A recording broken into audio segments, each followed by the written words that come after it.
신혼 날인데 그때 꼭 전에 하던 게 있어요. 이게 뭐냐면 아내와 함께 드라마 보기를 합니다. 같이 봐요. 같이 이제 드라마 보면서 불륜 남자 있으면 욕하고 서로 욕해 막 그래요. 막 나쁜 놈이라고 하고 막 그렇게 드라마 보면서 서로 대한 이야기도 하고 또 자녀 이야기가 나오면 자녀 이야기도 하고 지금 좋더라고요. 서로 드라마를 통해서 서로 이야기 나누면서 마음도 알고 가치관도 이렇게 잡아가면서 너무 좋은데 제가 좋아하는 작가가 있어요. 특별히 저 드라마 작가 중에 노희경 작가라는 사람이 있습니다. 근데 제가 이 노희경 작가가 쓴 드라마 나오면 무조건 다 봐요. 왜냐하면 이 노희경 작가 저는 풀스토리는 잘 모르겠지만 내용이 정말 깊어요.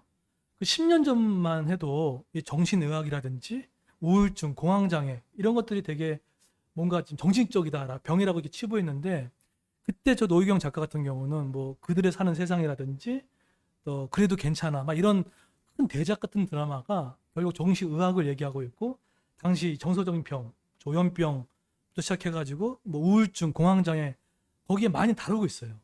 다루고 있기 때문에 이 작가의 어떤 그 드라마를 계속 이제 보게 됐는데 내용이 정말 깊어요. 깊고 이게 정말 뭐라고 할까요? 정말 이거는 사람의 이해다가 사람에 대한 이해가 참 깊구나라는 생각이 듭니다. 근데 제가 최근에 이제 봤던 이제 드라마가 뭐냐면 우리들의 블루스라는 겁니다. 근데 저 드라마는 이제 제주인의 어떤 삶을 좀 그린 거예요. 근데 여러분 제주도에 저도 이제 제주 선교를 많이 갔거든요. 여기 가게 되면 과부들이 많죠. 네. 근데 또 남자의 수에 비해서 이제 여성분이 많다는 얘기는 그만큼 남자들이 이제 돈을 벌고 이제 뱃사공 나갔다가 불의의 사고로 말미암아 남자는 죽고 또 여자만 남았던 그런 분들이 되게 많습니다. 그래서 당시만 해도 희성아 PPT 그 당시만 해도 그 첩살이라고 하죠. 뭐 그렇게 이제 표현을 하는데 본부인이 있으면 또 두 번째 첩을 드리는 일이 생겼어요. 그래서 이런 일들이 아주 비일비재했습니다. 비일비재했죠.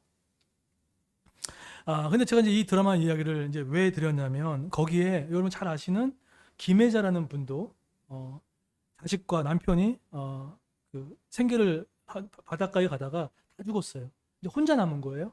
그리고 남아 있는 사람은 딱 한 명, 누구가 남았냐면 이병현 자기 아들만 남았습니다. 그런데 이 엄마가 첩살이를 시작한 거예요. 드라마였지만 첩살이를 합니다. 그런데 첩살이가 들어갈 때 그 엄마가 아들한테 했던 말이 있어요. 뭐냐면 절대로 나한테 엄마라고 하지 말라고 했던 거예요. 어렸을 때부터. 그러니까는 이 아들의 마음이 어떻겠어요. 아들의 마음이 어떻겠어요. 아니 어떻게 엄마를 엄마로 부르지 못하고 막 그런 마음 가운데 얼마나 마음이 안타깝겠어요. 그런데 이 아들이 장성에서도 그 엄마의 차가움 인정하지도 않고 그런데 엄마가 끝까지 미안하다는 얘기도 안 하고 그랬던 거예요. 그런데 이제 이 드라마의 이제 말미에 이 김혜자 씨와 그 아들의 이야기가 나오면서 결국은 이 엄마가 왜 그렇게 했냐라는 그 스토리가 맨 끝에 한 줄 나와요. 제가 이제 오해를 했어요. 그 대사가 뭐였냐면 이러더라고요. 자, 우리 엄마들의 사랑이 이렇겠구나라고 생각했던 게 뭐냐면 너가 엄마라고 하면은 너가 밥 세끼 못 먹을까 봐. 밥 세끼를 네가 못 먹을까 봐 그렇게 모질게 자식한테 했다는 거예요. 뭐 지금 시대에서 와서는 뭐 이걸 다 이제 이해할 수는 없겠지만 어쨌든 제가 느낀 게 뭐냐면 야, 글도 모르는 그 양반이 자식 새끼 밥 새끼 안 굶기려고 첩살을 하면서 이렇게 모진 그런 수치를 당하면서도 저렇게 견뎠구나라는 생각들을 하면서 이 엄마의 사랑, 이 어머니의 위대함 그런 것들을 많이 느끼게 됐어요. 포기하지 않고. 오늘 이 스토리가 이런 김혜자 씨가 그 아들을 향해서 가지고 있었던 이 마음과 똑같은 내용이 오늘 이 호세아라는 성경에 나옵니다. 자, 그러면 한번 다음 거 한번 띄워주십시오. 자, 호세아. 네, 보세요. 호세아라는 것은 사람의 이름입니다. 호세아. 이름의 뜻은 말 그대로 여러분 잘 알다시피 구원이라는 뜻이에요. 이 이름을 똑같이 했던 사람이 있었죠. 여호수아가 똑같은 이름입니다. 근데 이 이름이 나중에 누구의 이름으로 갑니까? 예수의 이름과 똑같은 거예요. 예수의 이름의 뜻이 뭐죠? 잘 알다시피 나의 백성을, 내 자녀들을 죄에서 구원할 자가 바로 예수란 뜻이에요. 이게 호세아랑 똑같은 이름입니다. 호세아라는 사람이 있었어요. 그런데 이 호세아라는 사람은 명망 있는 집안의 출신이 아니에요. 그리고 선지자, 이렇게 목사 집안 출신이 아니에요. 안 믿는 사람 집안 출신이에요. 그러니까 누구의 아들이었냐면은 성경에 딱 이름 한 번만 나옵니다. 누구였냐면 바로 부헬이라는 아버지의 아들이었어요. 신분도 미천했고 뭐 기독교 뭐 1대, 2대, 3대도 아니었어요. 그냥 당대 믿음이 바로 호세아였습니다. 근데 이런 이제 호세아, 그러니까 누가 주목받지도 않고 뭐 알아주지도 않고 변방의 사람이었단 말이에요. 그런데 하나님은 그렇게 가난하고 또 보잘것없는 호세아를 하나님이 이렇게 부르세요. 여러분, 하나님이 이렇게 세상이 어지럽고 또 교회가 어지러우면요, 때로는 하나님이 숨겨놨던 사람을 역사의 전면에 내세울 때가 있습니다. 때로는 이렇게 오게끔 할 때가 있어요. 여러분, 뭐 갑자기 뭐 교회 어떤 목사님 막 일어나고 하는 거, 그거 금방 된 거 아니죠. 하나님이 때가 되어서 이렇게 전면에 있을 때가 있고, 때로는 하나님이 안 된다 싶으면 하나님께 쳐박을 때도 있습니다. 저도 쳐박을 시기가 있었고요. 또 하나님 때로는 이렇게 전면에 올릴 때가 있습니다. 근데 호세아는 하나님이 이렇게 전면에 올리셨어요.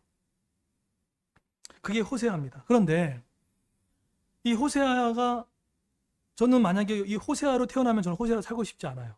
왜냐하면 그 다음 거 보십시오. 보시면, 자, PPT 넘겨주세요. 네, 자, 다시 한번 전꼴을 보십시오. 자, 저는 근데 저보고 만약에 호세아 같은 인생을 살려면은 저는 안 살고 싶을 것 같아요. 왜냐하면 호세아라는 사람이 있었는데 하나님이 명령을 했어요. 뭐로 명령합니까? 그 부인의 이름이 있었어요. 이름이 뭡니까? 고멜이란 뜻이에요. 근데 여러분, 고멜이란 뜻이 뭔지 아십니까? 어떤 학자는 끝이란 뜻이에요. 끝장난 사람이란 뜻이에요. 그러니까 여자 이름이 고멜이 끝장났다는 뜻이에요. 네, 그게 고멜이에요. 근데 다른 학자는 이 고멜의 이름이 뭐냐면 우상 숭배에 충만한 여성이라는 뜻이에요. 우상 충만한 완성의 의미예요. 그러니까 이 여자는 우상에 찌들었던 거예요. 제가 대만도 가고 일본도 가고 많이 가잖아요. 예전에 가면 막 우상들이 많아요. 예, 다른 신들이 많단 말이에요. 그러니까는 이 고멜도 그런 자였어요. 끝장난 여자. 예, 그러니까 뭐 어디 뭐 기댈 데도 없고 어디 뭐 이렇게 의지할 데도 없고 끝장난 존재가 바로 고멜이었어요. 근데 하나님이 이 고멜은 직업이 뭐냐면 창녀였습니다. 아시죠? 몸을 파는 사람이고 먹고 사는 사람이었어요. 여러분, 성경에서 창녀를 비하하면 안 됩니다.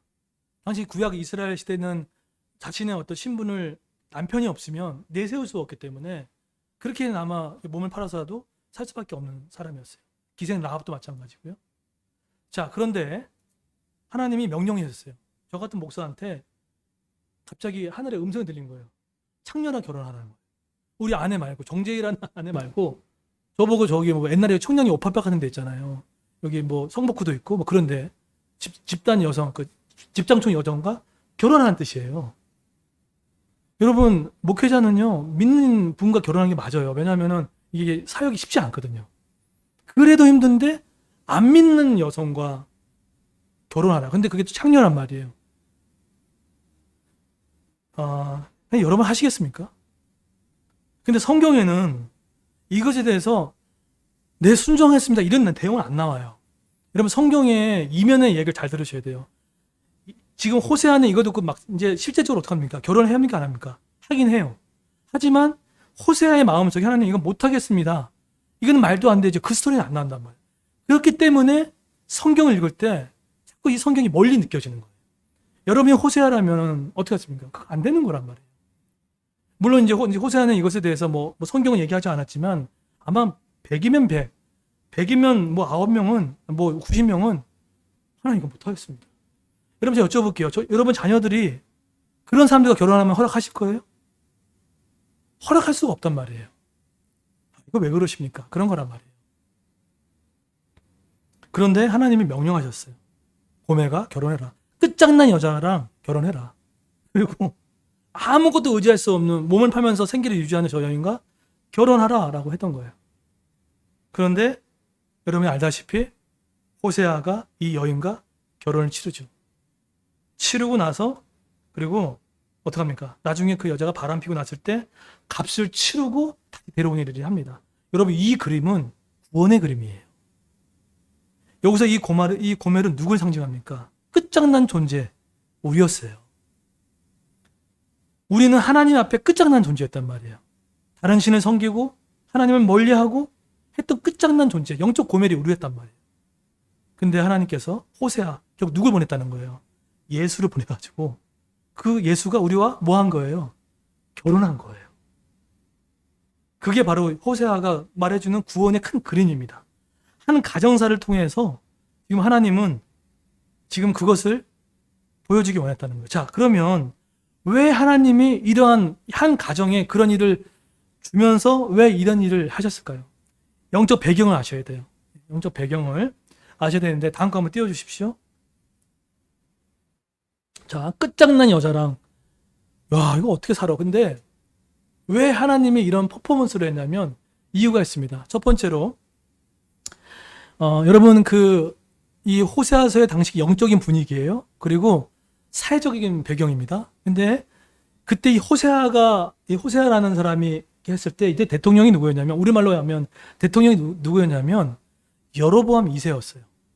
여러분 여로보암 2세는 남유다 왕이었습니까? 북이스라엘 왕이었습니까? 북이스라엘 왕이었어요. 그런데 여러분 남유다의 왕들은 그래도 쿠데타가 별로 없었어요. 그죠? 그리고 뭐 이렇게 혁명하거나 그런 게 별로 없었단 말이에요. 그런데 이스라엘은 뭐의 점철된 역사입니까? 쿠데타의 점철인 거예요. 탄핵의 역사가 북이스라엘의 역사예요. 끌어내려! 제가 저러면 안 돼! 끌어내려! 했던 이 역사가 북이스라엘 역사였단 말이에요. 그런데 그때 와 그래도 하나님이 인물을 숨겨놨나 봐요. 그 인물이 누구냐면 걸쭉한 대통령 한 명 세웠어요. 그게 누구냐면 여로보암 2세입니다. 여러분 여로보암 2세 때 얼마나 외교를 잘했냐면 아수르라는 그리고 바벨론이라는 이 아수르라는 이 나라가 계속해서 막 집어삼키려고 했을 때 외교를 막아내고 국가를 안정시키고 했던 왕이 누구냐면 여로보암 2세입니다. 그러니까 정치를 잘한 거예요. 정말로 국정 운영을 정말 잘했어요. 그러면 여쭤볼게요. 그러면 이때 요 호세아와 고멜가 끝장난 이후 시대 때 사회적인 이 물가지수, 이 소득이 어땠을까요? 높았을까요? 낮았을까요? 높았어요. 먹고 살만한 거예요. 경제도가 거의 10등 안에 들어갈 정도로 아주 높았습니다. 높았고 그리고 심지어는 당시 배경을 찾아보면은 이 풍성한 소출이 넘쳐나가지고 사람들이 사치도 뭐 뿐만 아니라 막 건물 세우고 나서 막 자부심을 느끼고 네, 그런 시대였습니다. 그러니까 정말 잘 살았던 시대예요. 네, 정말 잘 살았던 시대예요. 심지어는 이렇게 다윗과 솔로몬이라는 왕이 있었거든요. 아주 명왕인데 이때 확장 정책을 했는데 유일하게 북이스라엘의 왕 몇몇 중에 한 명 여로보암 2세가 확장을 했던 거예요. 광개토 대왕처럼 확장을 했던 정도로 이렇게 외교도 경제도 지금 튼튼했던 거예요. 여러분 아무리 대통령 잘해도요 먹고 사는 문제 물가 못 잡으면 금방 떨어집니다. 지금 미국도 지금 2024년도에 지금 대통령 선거했잖아요. 벌써 트럼프 얘기 나오고 있어요. 여러분 지금 물가 지수가 지금 CPI 지수가 40년 만에 최고점인 거 아시죠? 금리가 올해 7% 간대요. 네. 지금 한 2년 전만 해도 2.5, 3%밖에 안 됐는데 이제는 7%, 8% 간다는 거예요. 상단이 열려버렸습니다. 네. 그만큼 지금 물가가 엄청나요. 10만 원 갖고도 장을 못 봐요. 물가 못 잡으면 대통령 할아버지가 와도 안 돼요. 탄핵 대상이라면. 그런데 이 당시 때 어떡합니까? 다 잡았어요. 물가 잡았고 먹고 살게 해줬고 또 서민들 이렇게 살게 해주고 다 잡았단 말이에요. 그런데 사람이 어쩔 수가 없나 봐요. 그러다 보니까 사회적 배경을 보세요. 어떤 인생입니까? 하나님을 기쁘시게 하는 일이 안 해요. 이제부터. 배 든든하고 등 따시니까 그때부터 이 당시 때 하나님을 기쁘게 하는 거 이제 생각 안 해요. 이 귀찮은 거예요. 안 하고 싶은 거예요. 그리고 두 번째로 서슴없이 쾌락이 막 이제 뭐 쾌락 또 자기 아니만 추구하고 나만 잘 살면 된다는 이게 팽배해지기 시작했어요. 뭐하러 남을 도와? 내가 이거 어떻게 번 돈인데 뭐하러 도와? 그래서 여러분 영적인 타락은 반드시 귀결되는 게 뭐냐면 사회적 타락을 줍니다. 이 당시 때 사회적인 도덕적인 타락이 엄청 많습니다. 네. 불륜이 저지르고 고멜의 이 사건은 단순한 사건이 아니에요. 그냥 그 자리에 있었던 거예요. 그런데 그것뿐만 아니에요. 권력자들이 있죠. 소위 돈으로 모두 다 우지할 수 있는 그 사람들이 부당한 소득을 취하기 시작했습니다. 부당한 소득을 속여가면서. 근데 하나님이 정말 싫어하는 거, 여러분 하나님 제일 싫어하는 거 아시죠? 가난한 자들을 괴롭히는 건 하나님이 그건 심판으로 갚으십니다. 근데 어떡합니까? 가난한 자들을요 억압하고, 심지어는 뭐가 정당화시켰냐면 그 가난한 자들이 돈이 없어서 어떻게 할 수가 없잖아요. 이번에 우리 그 고금리 받아가지고 지금 고금리를 받아가지고 신용 불량자가 되게 많이 나왔거든요. 근데 그 사람을 도와주는 이제 그런 제도가 지금 나왔어요. 안심 전환 대출이라고 나왔단 말이에요. 그러니까 이게 고액을 이렇게 낮춰주는 그런 일들이 많이 생겼는데, 근데 이들이 이 가난한 사람들을 구제할 생각 안 하고 어떻게 하냐면 시장에서 가난한 자들을 자유롭게 매매할 수 있게끔 당해야 되니까. 네. 그런 일이 지금 이 안에 있었다는 거예요.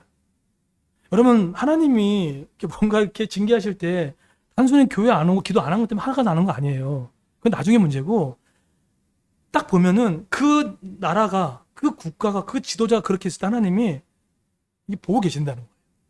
이제 그랬어요. 이게 사회적 분위기였어요. 분위기였어요. 그런데 뿐만 아니라 바알 숭배라고 그렇게 싫어, 그렇게 하지 말라고 했던 그 다른 신을 믿기 시작한 거예요. 왜냐하면 저 신을 믿어야지 내가 먹고 살 수 있으니까. 네. 저 신이 없으면 내가 힘드니까 바알 숭배를 다 없앴는데, 거의 없앴는데 몰래 집에다가 산당을 세워놓고, 그죠? 대만 가면 아시죠? 이렇게 일본이죠. 이런 거 이렇게 해놓고 막 하는 거 있잖아요. 그런 것도 막 집에다 모셔놓고 산당 모아놓고 그런 일들이 몰래 일어나기 시작한 거예요. 지금 뭐 한 거예요? 그러면 지금 이 호세아의 영적인 사회적 배경 가운데 지금 뭐 한 겁니까? 하나님과 이스라엘 백성들은 결혼했단 말이에요. 그죠? 그런데 이스라엘 백성이 뭐 하고 있다는 거예요? 바람 피고 있는 거예요. 바람 피고 있는 거예요. 하나님이 그 그림을 보여주기 위해서 호세아라는 구원과 고멜이라는 끝장난 존재를 결혼시킴으로 해서 하나님이 도와주셨잖아요. 그죠? 하나가 됐으면 하나로 쭉 가야 되는데 이 고멜이 어떻게 됩니까? 바람을 피죠. 눈 돌리고 있는 거예요. 하나님이 이 그림을 지금 호세아를 통해서 보여주고 있는 그 그림인 거예요. 자, 여러분 이거 보세요. 여로보암 2세를 통하여서 물가도 잡고 정치도 잡고 정책도 잡고 너무 좋았어요. 근데 반대로 내공이 없으니까, 하나님의 축복이 오고 평안이 오니까 이 주신 축복을 컨트롤이 안 되는 거예요. 얼마 전에 제가 어떤 책을 보다가 어떤 분이 그런 얘기 하더라고요. 전략을 잘 못하면, 절약이죠. 절약을 잘 못하면 하나님이 재정을 주셔도 금방 흘러간다는 거예요. 여러분 절약하는데 저희 어머니도 한일 절약 하시거든요. 화장실 물 2번 내려주고 하여간 엄청 나세요. 그러니까 300원 달라면 100원 깎고, 어렸을 때부터 엄청 나세요. 하여간 그런 분인데, 지금 커서 보니까 정말 절약하셨다. 절약하니까 저희 어머니는요 돈을 쓸 줄 아세요. 그러니까 딱 쓸 때 쓰고 큰데 쓸 줄 알고, 아낄 땐 딱 아낄 줄 알고. 근데 저는 어렸을 때 안 그랬거든요. 쓸 때 안 쓰고 다른 거 아끼고 막 이랬단 말이에요. 여러분 영적인, 혹시나 여러분 중에 하나님을 믿는데 뭔가 평안하고 좋은데도 불안하면, 그거 혹시 그런 분들 많이 계세요? 아무 일도 안 일어나고 불안하지 않고 뭐 괜찮은데, 근데 마음이 이상하게, 만약에 내가 불안하고 이거 다치면 어떡하지? 누가 깨지면 어떡하지? 막 이런 마음이 있다 그러면요, 혹시나 이런 마음이 있는 분들 꽤 있어요. 혹시 그런 분이 계시다면 꼭 한 가지만 기억하십시오. 하나님이 주신 것을, 내가 그것을 붙잡을 수 있는 영적인 내공이 필요해요. 그 내공이 뭐겠어요? 바로 그것이 엎드림이에요. 이게 뭐겠어요? 하나님 앞에 예배인 거예요. 전략을 통해서 내가 하나님이 주신 은혜도, 또 심지어는 내가 배신할지라도 다시 올 수 있는 그 힘이 마치 전략인 것처럼 영적인 것도 마찬가지입니다. 근데 이들 보세요. 여로보암 2세 때 충만하게 줬는데 하나님이 주신 것을 커버가 안 되는 거예요. 커버가 안 되는 거예요. 결국은 이들이 뭘 자꾸만 잊어버린 거예요. 내공이 없으니까 자꾸 본질에서 이제 자꾸만 떨어지고 나는 거죠. 여러분 그 개그 제가 요즘에 보고 있는 이제 것 중에 하나가 TV를 많이 보네요. 예. 근데 가정에 관련된 거니까 오은영 박사의 결혼 지옥이라는 프로를 보고 있어요. 너무 재밌어요. 네, 정말 부부가 저렇게 살면 정말 이혼하겠다. 근데 이번에 누가 나오냐면 혹시 조혜련 씨 아십니까? 개그맨? 네, 조혜련 씨의 동생 부부가 나왔는데 이 조혜련 씨의 동생은 배우예요. 9년 동안 연극 배우였습니다. 그런데 그 부인은 간호사예요. 근데 이 간호사 그런데 요 더 부부가 있는데 이 간호사 일을 그만뒀네요. 9년 동안 열심히 수간호사처럼 했던 이 간호사가 일을 그만둔 거예요. 지금 뭐 하냐면 6개월 차 쇼핑 호스텔을 하고 있어요. 그래서 이제 나왔을 때 왜 하냐 그러니까는 이제 그 심리를 검사하고 어렸을 때 상처를 해보니까 이 부인은 어렸을 때부터 가장이었어요. 아버지가 그 책임을 못 준 거예요. 경제적으로. 그러다 보니까는 심정적으로 가장이었던 거예요. 그러니까 동생들 있잖아요. 동생 다 챙기고. 그러니까 내 인생 내가 챙기고 싶은데 동생들 있으니까 그냥 어쩔 수 없이 공부도 포기하고. 그렇게 살아갔다는 거예요. 그런데 이 남편이 9년 동안 배우를 하고 물론 일약 스타는 될 수 없지만 꾸준히 거기서 견디고 거기 한 우물을 좀 팔라보고 노력을 해야 되는데 하다가 안 되니까 갑자기 뭐 구매 대행도 한다고 하고 구매 대행이 안 되니까 요즘에는 기농까지 한다고 하고 그러니까 이 부인의 마음이 뭐냐면 불안한 거예요. 근데 이 부인이 결단 내린 거예요. 9년 동안 그렇게 지켜줬는데 정신 못 차리고 하다 보니까 이 부인이 간호사 그만둬 버렸네요. 그럼 당장 오는 게 뭡니까? 생계 위험이 있어요, 없어요? 생계 위협을 온 거예요. 결국은 이제 그러다 보니까 이제 막 다툼이 막 일어나죠. 여러분 좀 대책이 없었던 거죠. 지금 돈 5만 원이 없어가지고 생일 잔치를 못 하는 거예요. 그 TV에 고스란히 나오더라고요. 그런데 이 남자가 못한 게 하나 있어요. 독립을 못한 거예요. 어머니가 거의 80살인데 계속해서 엄마 오니까 거의 아이가 돼요.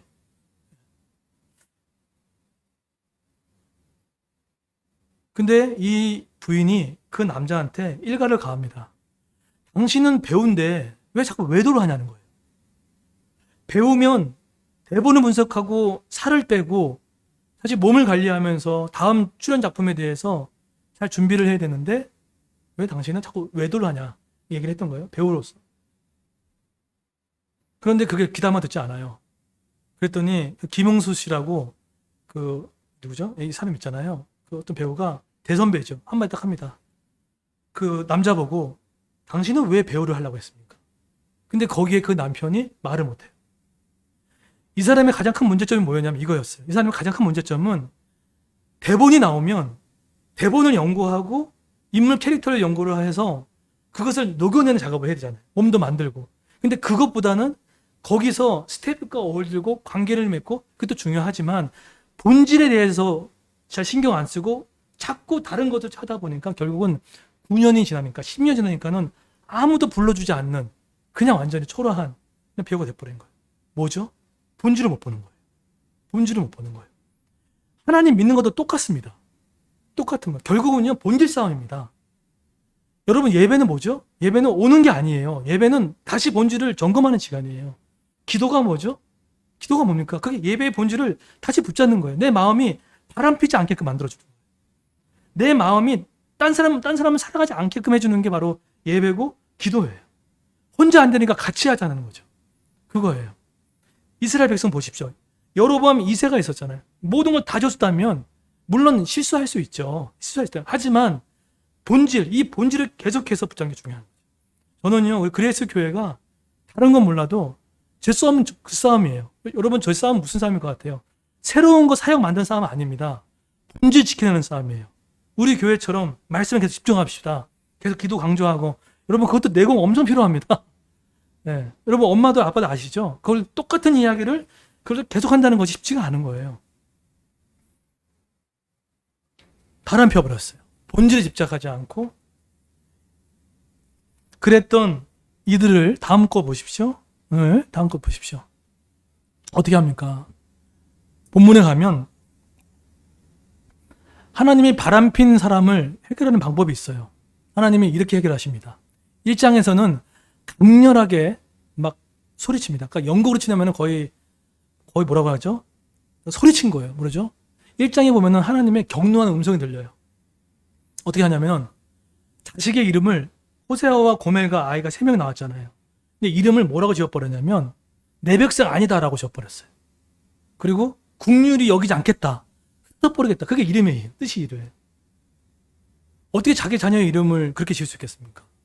그러니까 한마디로 뭐냐면 나 이제 부모 안 해 이거예요. 너 내 자녀 아니에요. 그러면 여쭤볼게요. 1장에서 너 내 자녀 아니야. 호적파라고 하는 것은 정말 부모가 자녀한테 호적파고 나가라는 게 정말 나가라는 얘기예요? 아니잖아요. 1장인 그 뉘앙스예요. 근데 화를 내세요.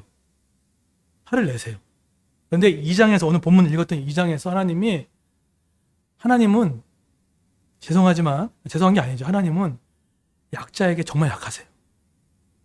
우리가 약자예요. 여러분 왜 제가 하나님 국률이 여겨주세요. 이 기도가 왜 중요한지 아십니까? 하나님은 약한 사람에게 정말 약하세요. 정말 약하세요. 근데 2장에서 그렇게 야 끝장내. 고멜이 뭐죠? 끝이에요. 끝장내. 너 내 자식 아니야 이라고 이렇게 나가 이거였는데 2장에서 하나님이 어떻게 하셨냐면 2장 1절부터 13절 가운데 하나님의 징계를 얘기합니다. 너희가 뭘 잘못했는지. 하나님 무조건 사랑하지 않으세요. 그러니까 조건 없는 사랑이 있지만 너가 어디서 어긋났는지, 어디서 너가 지금 어긋났는지 이걸 하나님이 어떻게 할까요? 조목조목 알려주십니다. 자, 2절 보세요. 2절 보겠습니다. 자, 2절에 보시게 되면 1절에 보시면 암미 그리고 로함마라고 하면서 하나님 마음을 푸세요. 내 자녀다. 이름 바꿔주세요. 그리고 내가 국률로 내가 너가 흩었지만 다시 심겠다. 나중에 실제로 이들이 바벨론 포로 끌려갔지만 흩어졌지만 나중에 심어요 안 심어요? 심습니다. 그대로 성취되죠. 그런데 하나님이 어떤 문제를 풀 때 그 사람한테 정확하게 진단부터 합니다.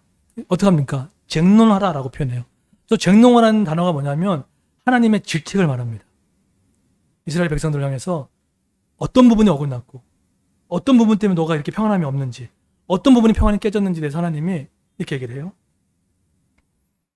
합니다. 그런데 이들의 상태가 어땠냐면 그 성경 구절로 보여주세요. 2절 보세요. 이성아 2절. 자, 너희 어머니와 논쟁하라.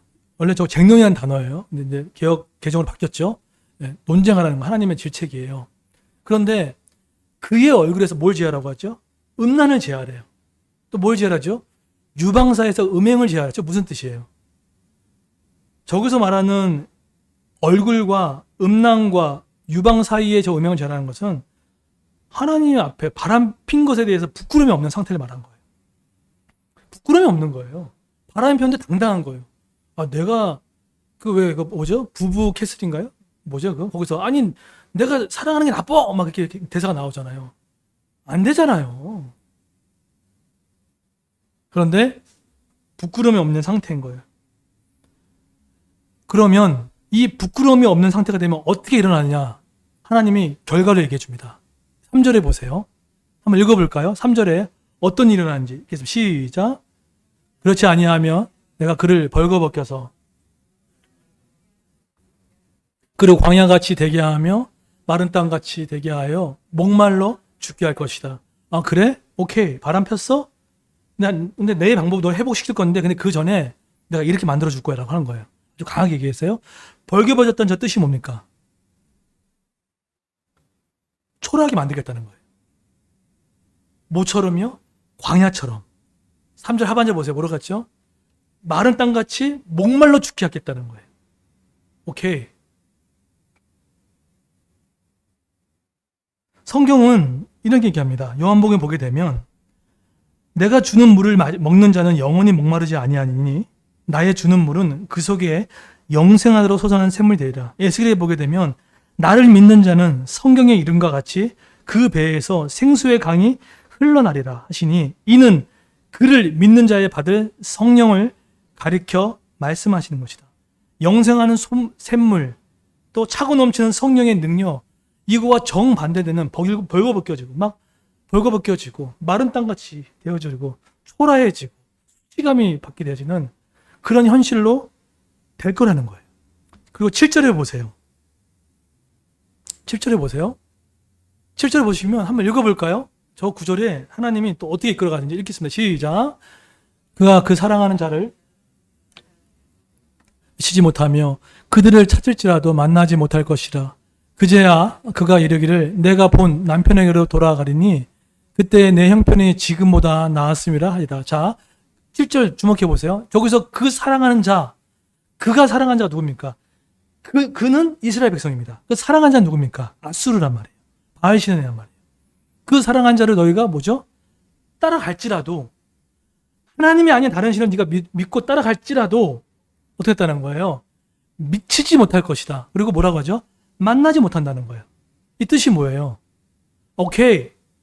너가 생명의 근원, 공급의 근원, 우리의 재정과 행복과 기쁨의 근원이 거기에 있다고? 한번 따라가봐. 그거예요. 한번 따라가봐. 제가 아이들 교육시킬 때 예전에 이렇게 사역을 할 때 너무나 그렇게 불순종하게 되면 제가 때로는 1년이고 6개월 동안 제가 방치할 때가 있어요. 해보라는 거예요. 경험해보라는 거예요. 그거는 버린 게 아닙니다. 그런데 하나님께서 어떡합니까? 만나지 못한다는 거예요. 그 뜻이 뭐죠? 너희들이 의지하고 섬긴 아수르와 애굽의 그 보호가 결코 너를 지키지 못한다는 것을 뭐죠? 너가 그때 알게 될 거다. 알게 될 거다. 여러분 언제 하나님 만나나요? 정말 바닥에 있을 때 하나님 만나죠. 언제 하나님을 체험하나요? 하나님이 있을 때 그때 체험하죠. 여러분 사건이 나쁜 게 아닙니다. 제가 이제 아무래도 우리 휘성이가 이제 고등학생이잖아요. 고등학생이고 한 번도 이제 그거에 대해서 생각 안 하다가 대입 이제 그 학교에서 고등학교에서 대입 입시 설명회를 갔어요.